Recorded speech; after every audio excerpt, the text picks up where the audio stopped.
Investors in Startups event. My name is Joel Rosenberg, Director of Business Development for VC Task Force. VC Task Force is an organization where the venture community comes together to address critical issues and host workshops and other events for the benefit of the venture and entrepreneurial communities.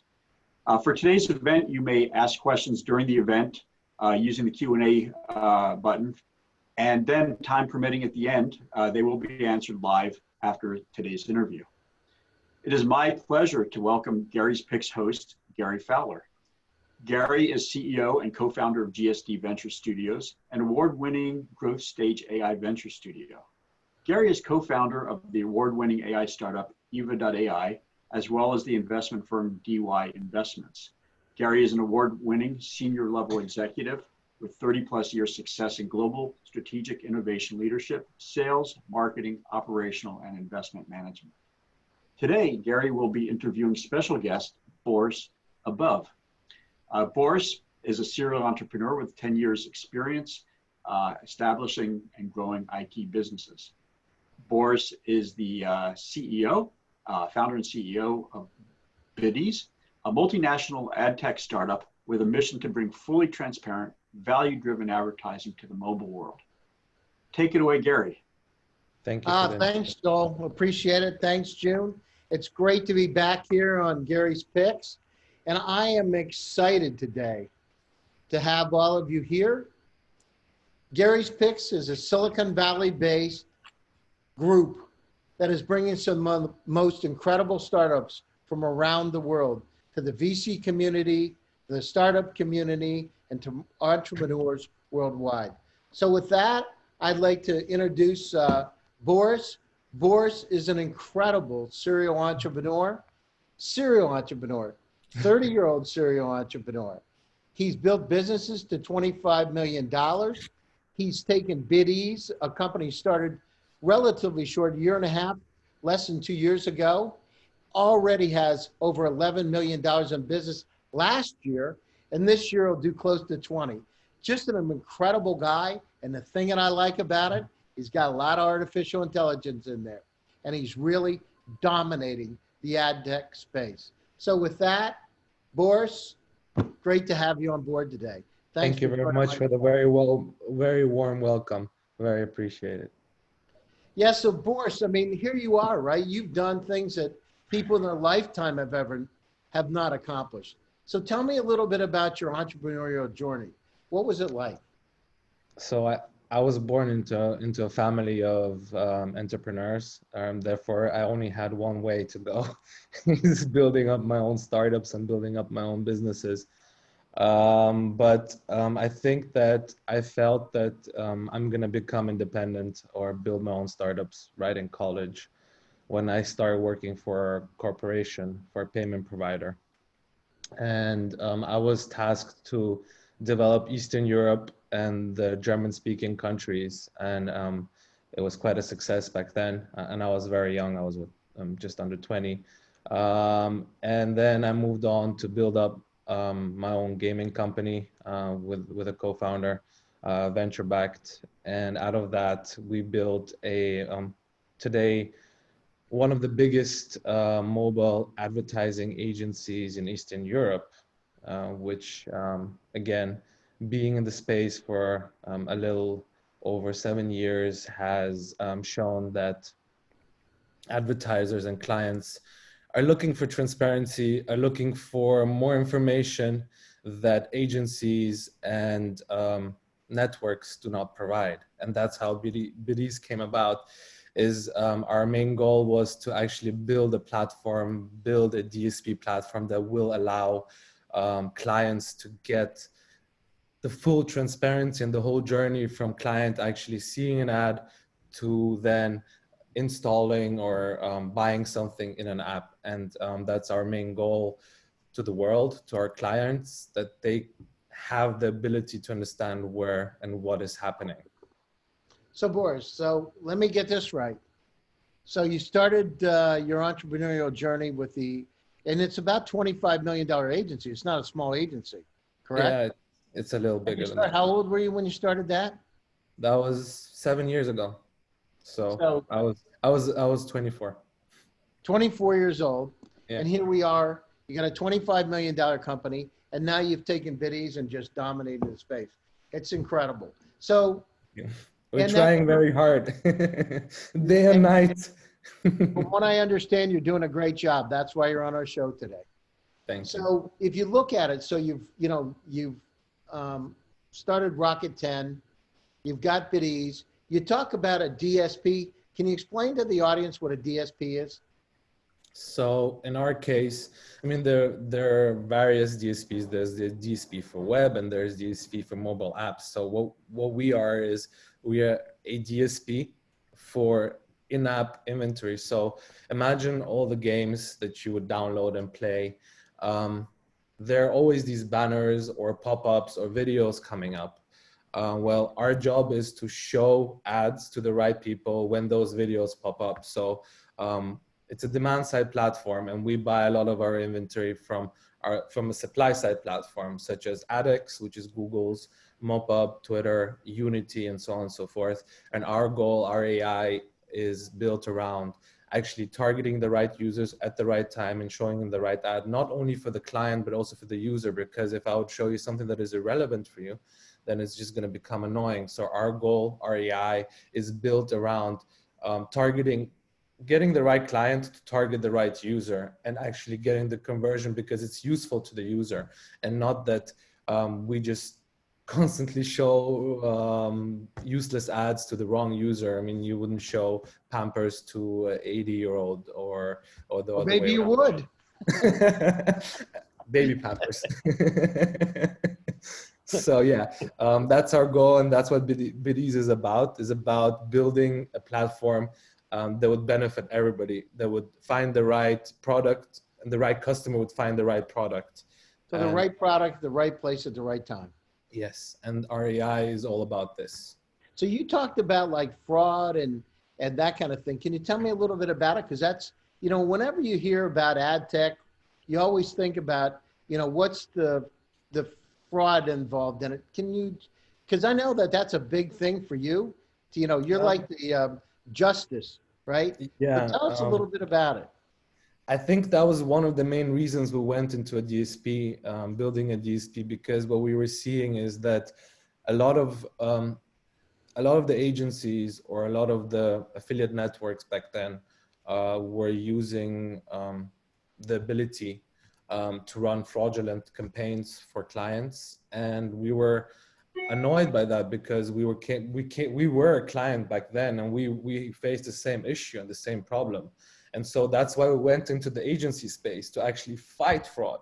And then when we went into the agency space, we understood that it's very difficult because there's so many formats of fraud, that we went on to actually search for something that would allow us to eliminate it. So when we started building the platform, one of our main goals was to fight it. That's why I always, with every client and customer and partner that we speak to, we always talk about the fraud issue, because for us, it is a key point. So 8-9 years ago, we faced it, and today we're still facing it, and we're trying to fight it by building our own anti-fraud system, which is it's similar to what other platforms have built today. But again, we also work with a lot of the anti-fraud systems that are on the market today, that we have partnered with. I think in the next couple of months, you'll be hearing a couple of news where we'll be doing very deep integrations. Even though all the supply side partners have their own anti-fraud systems, we still believe in our own. And therefore, we are actually partnering with a company that only focuses on mobile, fighting mobile fraud. And what we're doing now is we are actually integrating it at a very basic level. So at the very beginning of all the ad impressions and everything around it, besides having our own anti-fraud system, which And how I believe big is is also it? very important. I mean, it sounds like it's a huge problem, Boris. It How is. big It's in this space? tens of billions of dollars a year globally. Mm-hmm. What percent? Clients are spending money into virtual impressions and clicks that don't really exist. And that's another key point that we always fight, is we actually try to tell our customers, listen, certain formats or certain ways you're buying ads is a big problem. I mean, I'm sure you've read all the articles, Procter & Gamble, Uber, they're all fighting this. I mean, they realize that they have been spending a lot of money just throwing it out the window. Wait a minute. Who are your customers? You can talk about the audience today. Can you talk about a few names that they would know? I can tell you verticals. I wouldn't name any customers because I didn't get vetted. Let's talk about verticals. So our main verticals are services. For example, cab services. I'm sure you know the names. E-commerce, apps, the biggest ones in the world. Gaming developers. Every app you see in the App Store is our potential client, and I think today I think we cover around 30 or 40% in our pipeline from all the apps you would see. I'm talking about tier 1 app developers. So our minimum budget starts at $30,000 to $50,000. Therefore, a very small startup, yes, we potentially are always willing to help, and we're always willing to look at it, because we were a startup back when we were developing an app, and it would have been useful to have somebody like me work with me. But you know, sometimes you can't really always choose everything you want to have or you want to work with, because there are costs behind running a platform like that. I mean, we own a little over 200 servers, physical servers, besides having clouds. So there is a cost behind this. Therefore, we have to sometimes focus on the bigger guys because they have bigger budget. So Boris, tell me a little bit about, so what problem, so in terms of what problem do you solve, traction, I mean, that kind of thing. Can you dive into that a little bit more? Problem in what sense? For the customer or for the client? I mean, so if you have a client out there, what's the problem? When do they come to see you? Or when do you come to see them? I hope they come to see me right away. Okay, all you listeners out there from those large corporations. Wait, should I write my email here? Yeah, exactly. Follow up with you. So, honestly, we are open for customers at all levels. We solve the problem of transparency. We solve the problem of providing value-driven user acquisition. For us, it is all about performance. We don't just run a CPM campaign. Yes, of course, there's a learning curve, and yes, of course, we have to invest into the client's education because we are a programmatic platform. So our AI needs to gather information to actually perform. But because we are performance-based DSP, every customer at the end of the journey, so for them, end of journey, for me, it's just the beginning, because we have 4 phases. We collect the data, we launch the education, then the AI kicks in, and then the customer gets his returns. These are the 4 phases. And on phase 4, that's where I, as a person, sit back and just enjoy the numbers, because the AI does everything for me at the end of the day. So for me, it's the end of the road where I have to stop managing the customer and the tech starts doing it for me.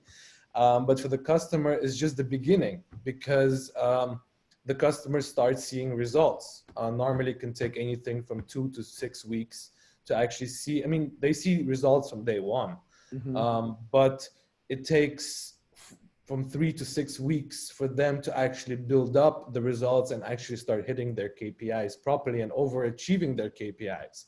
And that's where the customer starts seeing benefits working with us. So any customer that is interested in buying users in-app, they're all welcome, because they're all our potential customers, and either in the pipeline, or we're gonna target them sooner or later once we actually manage to go through the whole pipeline we have currently. Well, and that goes to a point. So, I mean, it sounds like you're growing like crazy. I mean, I had heard that you're thinking about raising some venture money. Is that true? Yeah, we are currently raising. We're currently in the middle of a round raising money. And it's not because we need startup money in a sense. We are scaling and to scale even faster because we have a huge pipeline today. It's a little over 400 customers So that are you're in the looking for pipeline. growth. You're looking for money to grow. Yeah. So listen, need to VC's out there. He's got the revenue. He's a smart guy, and he knows how to get stuff done. I mean, that's a winning combination. That's great. How much are you looking to raise? Can you say, Boris? We are currently raising 5 million. 5 million. So you had what, 11 million plus last year in sales? It was close to 13. 13. This I'm year, sorry. yeah. I was off a little bit. Only 2 million. So it's Oh, okay. I'm sorry.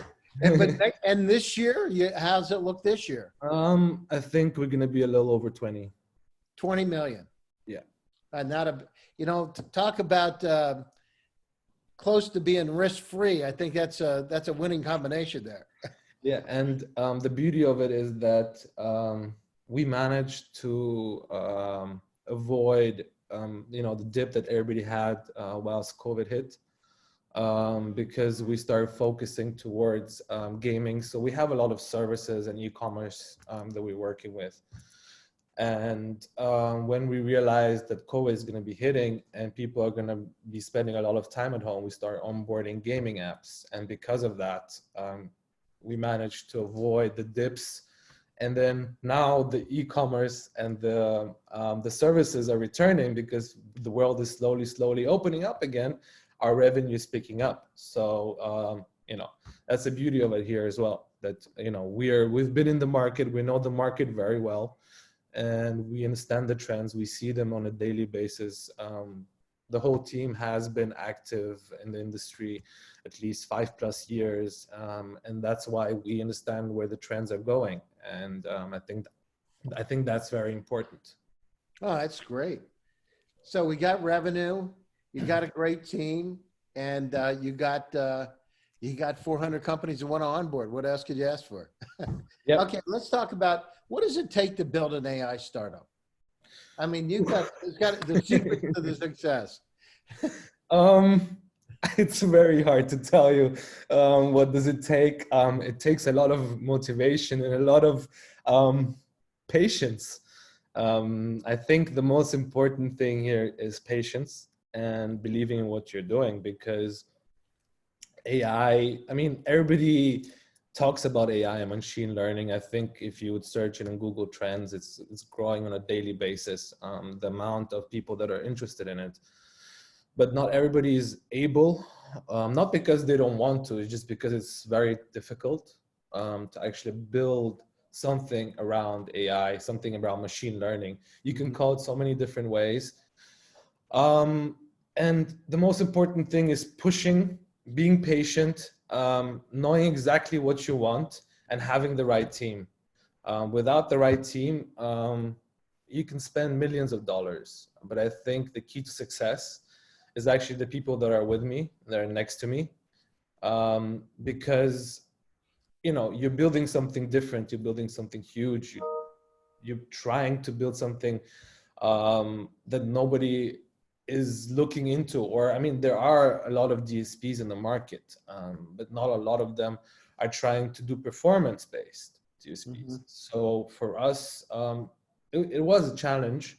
It's a very big educational process. It takes a lot of time to educate your customers, to educate the market.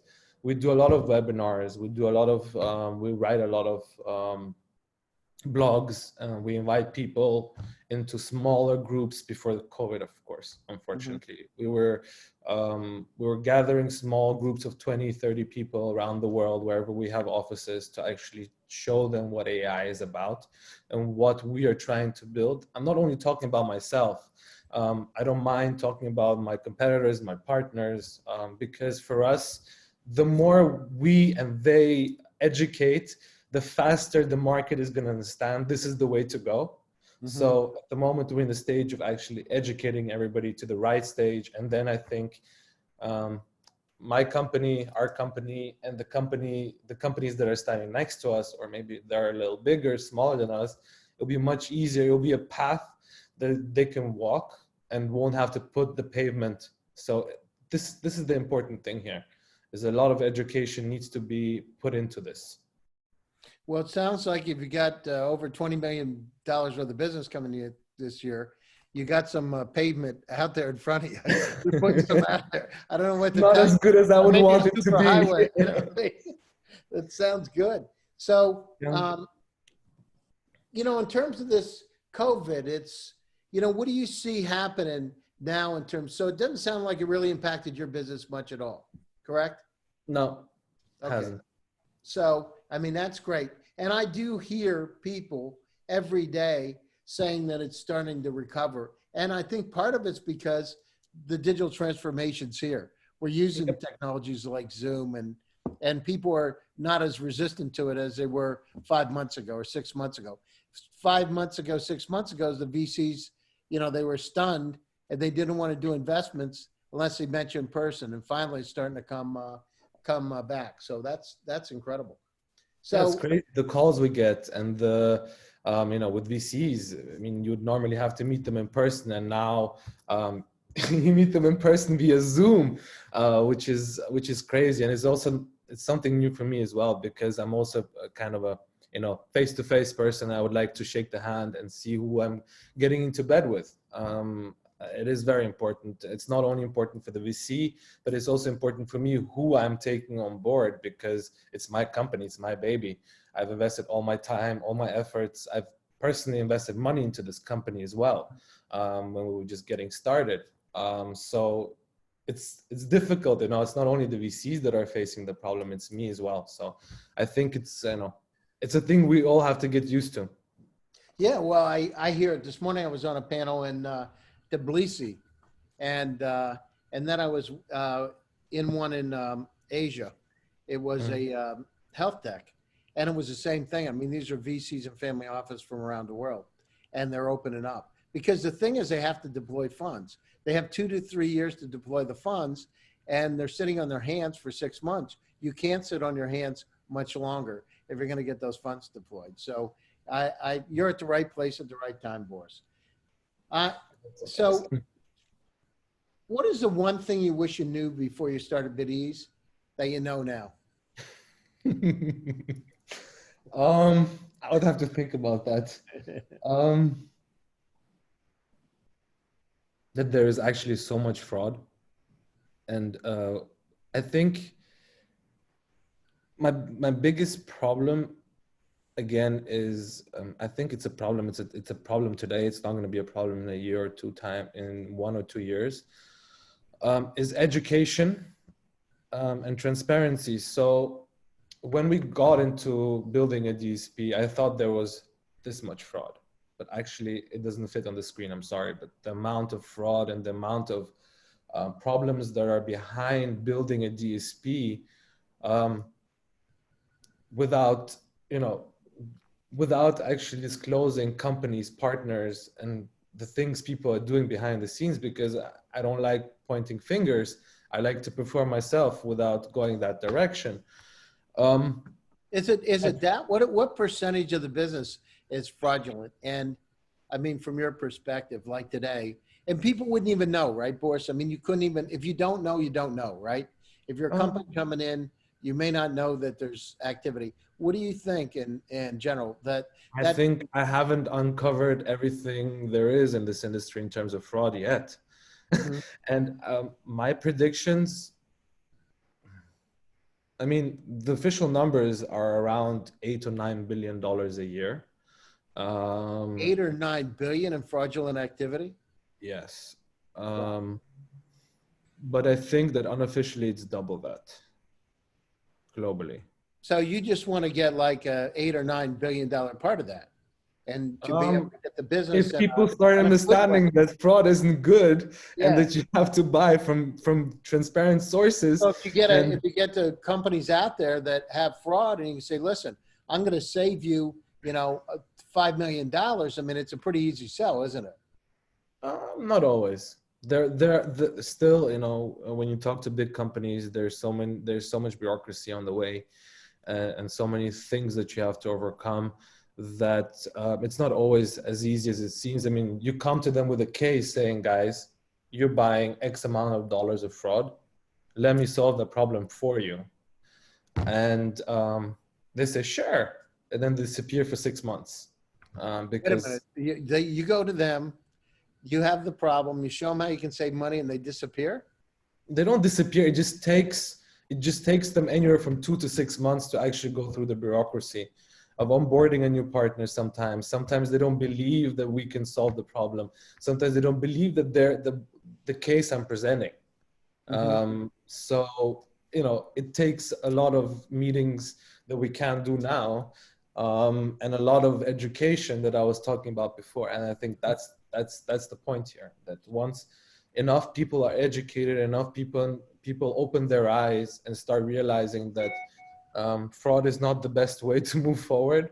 I think that's when people are going to start understanding that that's where I need to go.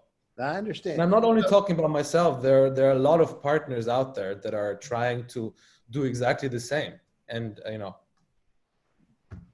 it's just a fight. You know, it's fighting for something. And I think we're gonna get there sooner or later. We're gonna get there. It just takes time. I love it, Boris. You know, when you're saying this, I keep thinking about the Marvel and Captain America. I mean, you like to out there with your shield, you know, protect and serve, you know, it's great. I love it. So, okay. I want to ask audience, if you've got questions for Boris, please send them over to me in chat. I'd be happy to answer those, have Boris answer those questions. So Boris, and I mean, you're looking at it in terms of Bidease. So what do you see over the next 5 years? Where do you want to go with this? The sky. No. Okay. No, we want to. So because we believe in a lot in a lot of what we're doing, I think that what I've been talking about fighting fraud, about transparency, about providing clients with the full picture. Once we finished the education, finished, you will never be finished, but once more and more people start understanding that this is important, I think that our revenues are not going to double, triple, they're going to tenfold year by year, because people are going to start looking into something that they're going to benefit them. So why I said the sky is because I think that numbers are going to start growing very quickly once everything is unveiled, and I'm sure this is going to happen sooner than later. And you know, build a unicorn, I guess. I mean, my goal is not to build a $1 billion company. I want to build a good business, first of all, and a successful, sustainable one. But I think that with where everything is heading, unfortunately, I can't disclose everything I know, but where everything is heading, this is going to happen very soon. And it's just going to change the whole industry in terms of where people look, how people look at it, and just the approach of buying new users or buying clientele for your app or for your service. Boris, so I have to wrap up now, but how do they get a hold of you? So the venture capitalists out there, potential partners, et cetera, what's the best way to reach you? LinkedIn, Facebook. My name is Boris Abaev. It's very easy to find me, and my email is also super easy. It's boris@Bidease. I mean, you can see it here. Bidease.com. Yeah. It's very easy. Just my name and then our domain. All right, sounds great. Well, I'd like to thank you, Boris. You're an incredible guest. It's great to have you today. I think I'd like to thank Joel, June, and the entire VC Task Force team for making Gary's Picks possible. And I really appreciate everybody's time. We'll be back in 2 weeks with another show. Thanks again, and I appreciate your time. Thanks. Thank you very much for having me. It was a great pleasure. Thank you. Thank you guys. Thank you very much, Boris and Gary. It was excellent, excellent show. Again, for the audience, we do this every other week. So the next event will be on September 30th, same time, 11 a.m. Pacific time. And it was really very insightful. Really appreciate it. As always, thank you guys, and we'll see you in a couple of weeks. Very nice. All right, thank you. Take care. Have a good day. Take care. Bye.